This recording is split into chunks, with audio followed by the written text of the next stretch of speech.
Bom dia, boa tarde, boa noite, depende da hora que você está vendo essa aula. Hoje, na nossa aula de história, vou tratar com vocês sobre os astecas. Na aula passada, tratei com vocês sobre os maias, dando continuidade nesse conjunto de aulas sobre as civilizações pré-colombianas, tudo bem? Então, começando a nossa aula, vamos lá. Agora eu quero tratar com vocês um pouquinho sobre a civilização asteca, tudo bem? Então, os astecas, eles eram de uma cultura mesoamericana que se desenvolveu no centro do México, no período de 1300 a 1521.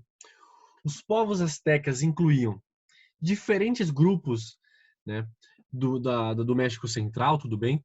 Em especial os que falavam a língua nahuatl, a língua asteca, tá legal? Então, eles dominaram grande parte da Mesoamérica entre os séculos 14 ao século 15, tá legal?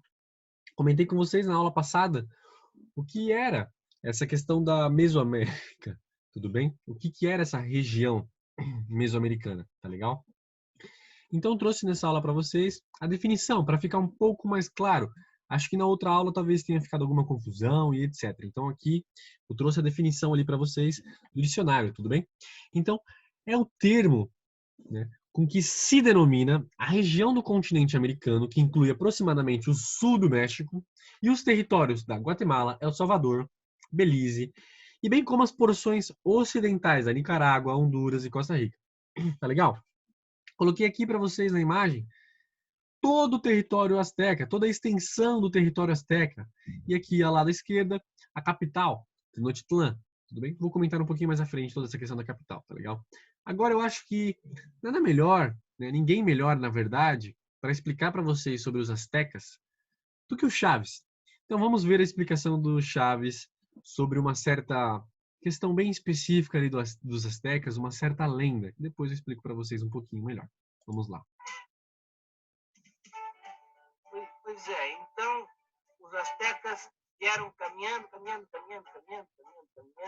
até que chegaram a uma plantação de cactos. E ali estava uma águia em cima de uma serpente, comendo todos os cactos. Então. Não, espere aí, Chaves. Então, eu vou explicar um pouquinho melhor para vocês. Tudo bem? Essa ave, essa águia, tá legal? Que o Chaves coloca, ela na verdade estava comendo uma cobra, tudo bem? E os astecas ainda não tinham a sua capital, tá legal? Tenochtitlan, como eu havia dito para vocês. Então eles estavam ali um certo dia ali caminhando, etc. Diz a lenda. Olharam para cima, tinha uma cobra comendo, desculpa, uma águia, uma cobra comendo uma águia é estranho, mas uma águia comendo uma cobra, tá legal? E que eles começaram a imaginar que talvez aquilo ali era um sinal dos deuses para eles. E que talvez isso, né, seria uma certa indicação ali, ó, façam a sua capital, a sua região central nesse local. Então eles começaram a acreditar que aquela região específica poderiam trazer vários frutos para eles, poderiam proporcionar a construção do Império Azteca, sabe? De conseguir se desenvolver cada vez mais naquela região. Isso diz a lenda, né? Não se sabe a verdade disso e etc. É só uma lenda, mas tem toda uma importânciazinha e eu acho que vale a pena como curiosidade, tudo bem? Saiu até no desenho do Chaves. Aqui eu coloquei para vocês, por exemplo, nessa imagem, o Lago Texcoco, que é a região ali dos astecas, de certa forma, tudo bem? Os astecas, a capital deles aqui no lado, aqui, ó, Tenochtitlan, tudo bem? E eu vou comentar com vocês agora sobre as chinampas, que tem uma importância muito grande para essa região, porque era uma região alagada. Então, ou seja, difícil de ter uma plantação numa região alagada. Tá legal? Mas os astecas eles conseguiram desenvolver uma técnica que mudava essa situação de não poder plantar alguma coisa ou ter uma dificuldade muito grande. E como era uma civilização de certa forma ali desenvolvida, né, sempre buscando alguma questão técnica para se desenvolver, eles criaram uma possibilidade para essa plantação. Então vamos lá. As chinampas, né? As chinampas eram uma forma de agricultura que o Império Azteca desenvolveu para poder praticar agricultura em regiões alagadas, né? Tal como era a capital do Império, Tenochtitlan, que hoje é a cidade do México e que foi construída sobre o lago, esse lago Texcoco, tá legal? A cidade do México foi construída em cima desse lago, tudo bem? como eu havia dito para vocês, uma região alagada. E como se planta numa região alagada, certo? Muito difícil, né? Tem muitos problemas. Então, os astecas desenvolveram uma técnica que foi chamada de chinampas, que eram ilhas, tudo bem? De certa forma, artificiais ali, que tinha uma composição nessa ilha de fezes, terra, areia, tudo bem? Fazia essa mistura e construía essa ilha. E era possível plantar em cima dessas ilhas, em cima desse lago. Então, né, nessas chinampas era possível ter a plantação, como mostra aqui essa imagem para vocês. Era bem possível ter uma plantação em cima dessas chinampas. Ou seja, uma técnica muito interessante, né, para conseguir mudar esse cenário dessa terra alagada, que tinha dificuldade de plantação. Eles conseguiram uma alternativa para conseguir plantar. Tudo bem? Então, vamos explicar agora a estrutura social para vocês. Certo? Aqui, por exemplo, no topo estava o imperador. Comentei com vocês, por exemplo, na aula de Egito, que no topo da estrutura social, da pirâmide social do Egito, no topo estavam os faraós, ou o faraó, na verdade. E abaixo dele toda a outra estrutura social, ali com sacerdotes, etc., os escribas, enfim. Aqui, nessa estrutura social, tinha um imperador, ou seja, um governo centralizado, assim como o governo dos egípcios, correto? Que tinha o faraó dominando tudo. Já falei para vocês, por exemplo, que os maias eram um tipo de governo descentralizado. Não existia um chefe único. Então, cada regiãozinha ali dos maias tinha um certo poder, tinha suas regras, tinha suas leis, tudo bem? E aqui é um governo centralizado, tá legal? Um governo que o imperador coordena os outros, ele está no topo dessa camada. Então, abaixo dele está o sacerdote, tá legal? Junto do chefe administrativo, junto do chefe militar, abaixo deles estava um chefe militar, abaixo do chefe militar os camponeses, junto do artesão, e abaixo desses dois estava o servo e o escravo, tá legal? Então, aqui eu expliquei para vocês a estrutura social dos astecas, tudo bem? Indo um pouco mais à frente, agora eu vou tratar com vocês sobre a questão da religião do asteca. Eles eram politeístas, assim como os egípcios, tudo bem? Lembra que eu comentei com vocês sobre os egípcios, que acreditavam em vários deuses?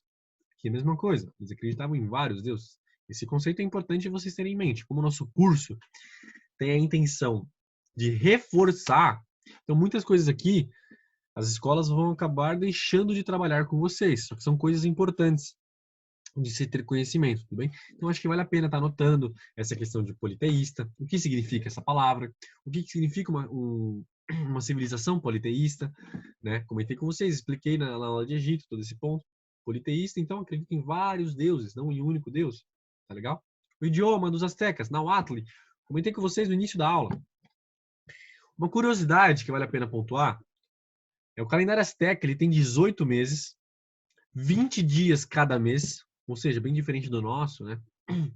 Por exemplo, os maias tinham esse calendário ali de 365 dias, né? Bem semelhante ao nosso, certo? E os astecas eram um povo muito guerreiro. Isso vale a pena deixar bem claro, né? Eles eram um povo muito guerreiro que acreditavam em certos sacrifícios para os deuses e acreditavam que toda a sua força, né, toda a construção daquele império foi graças a esses sacrifícios que muitas vezes eram bem bárbaros, na verdade. Tudo bem? Então, os povos vizinhos muitas vezes tinham raiva dos astecas, porque quando eles não viravam escravos, eles tinham que ficar pagando imposto, tributo para os astecas para poder viver numa determinada região.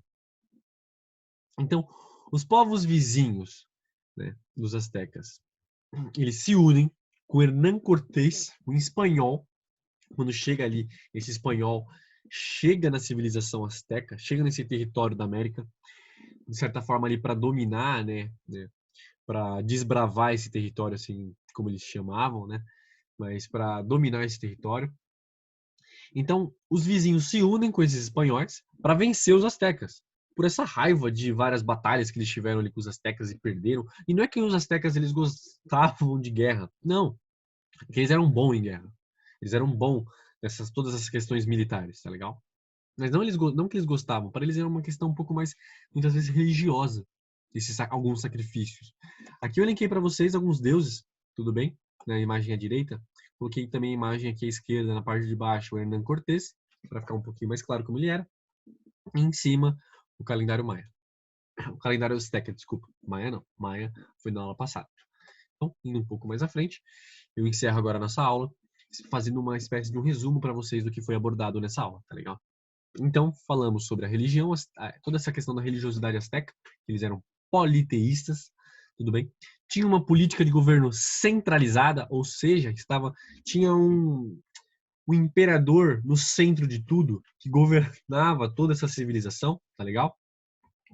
Abaixo dele tinha uma estrutura ali social, tudo bem? Expliquei para vocês, então, a estrutura social asteca, essa questão deles serem politeístas, governo centralizado, tá legal? A língua asteca, Nahuatl, também comentei com vocês.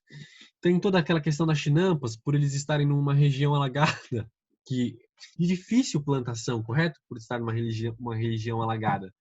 Então, os astecas, eles tinham essas, né, como eu posso dizer, peculiaridades, essas coisas bem específicas dele, que ficou muito famoso em toda a história, principalmente a história da América.